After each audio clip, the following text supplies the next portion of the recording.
website ដែលយើងអាចត្រូវការ emulator សម្រាប់ test ទៅលើ router product TP-Link អញ្ចឹងដើម្បីអាចចូលទៅកាន់នឹងបានបើយើងអត់ចាំតិចយើងអាច research បានតាម Google ដើម្បីយើងមានភាពងាយស្រួលក្នុងការយករកអញ្ចឹងយើងវាយបានទៅ TP-Link emulator អូខេហើយយើងវាយ emulator អញ្ចឹងនៅលើ emulator នេះយើងអាចlink Mineta Family អាចតេស្តចូលទៅមើល function នៅលើ router បានអញ្ចឹងដោយយើងមិនបាច់មាន device ពិតប្រាកដអញ្ចឹងយើងអាចទៅមើល option ឬក៏ function បានគឺយើង link ទៅកាន់ TP-Link emulator ម្ដងអូខេនេះយើងដល់ website TP-Link emulator របស់ TP-Link ហើយនេះជាប្រភេទរបស់ TP-Link តាមចំនួនមួយអូខេយើងឈូសប្រដាក់មួយណាដែលយើងចង់មើលនេះមានប្រភេទ home business ហើយនិង service provider ហើយនិង business agency អូខេឥឡូវយើងចង់ចូលមើល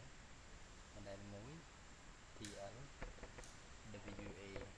701 ND នេះតែ option ហ្នឹងវាមានអីខ្លះអញ្ចឹង option យើងអាចចូលមើលបានវាបានណាអញ្ចឹងថ្ងៃនេះយើងអាចនេះទៅទៅនៅ ASID ដែលយើងត្រូវដាក់អញ្ចឹងយើងអាចតេស្ត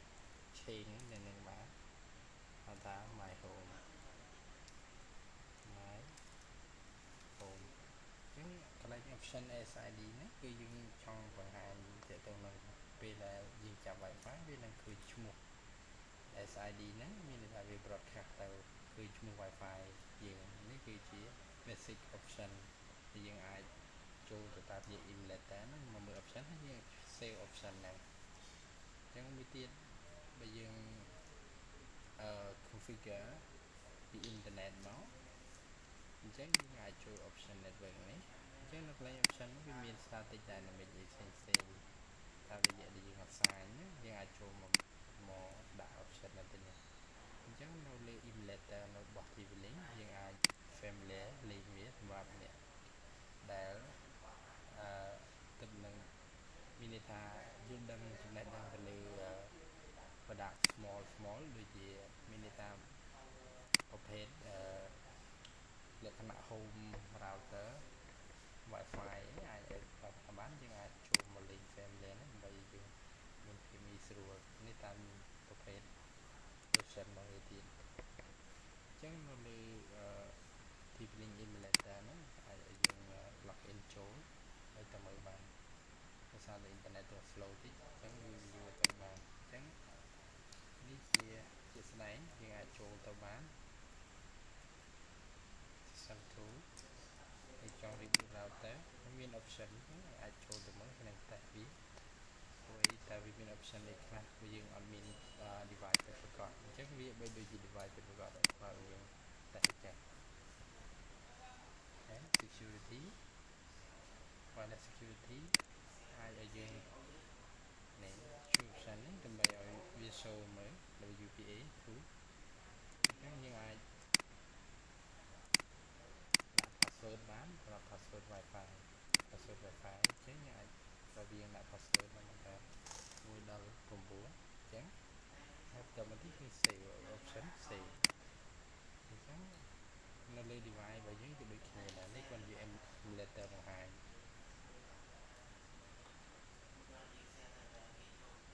យើងអាច set status និយាយរួម option នៅនេះយើងអាចមើលបានទាំងអស់អូខេសូមអរគុណនេះខ្ញុំក៏នៅចង់បង្ហាញទៅទៅខាង emulator នៃ function TP-Link មួយទៀតដែលខ្ញុំ link នៅ version TDW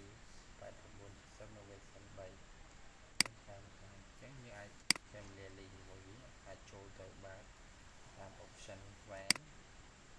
នេះគឺវាបង្ហាញអញ្ចឹងយើងមិនបាច់មាន device ពិតក៏យើងអាច log in ប្រើប្រាស់បានដែរអូ នេះគឺជា option របស់យើងអាច click លើ version wallet វានៅ show wallet យើង enable នេះគឺជា SID នៅ model TDW 8970 នោះយើងអាចមាន enable SID បាន3នេះយើងប្រើមួយតែកន្លះហូបយើងអាចលេបបានយើងអាចកែបានមកទៅនេះ save option នេះ function enable SID broadcast នេះបើយើងដោះ tick មានន័យថាគេអត់ទទួលបាននៅ SID micro នោះទេតែបើយើង tick វាបានហើយយើងវា save នេះជា option ដែលអាចយើង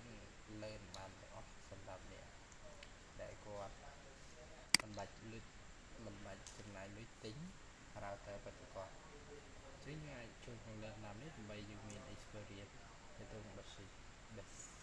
command យើងអាចចូលទៅកាន់ tvlink.com យើងអាច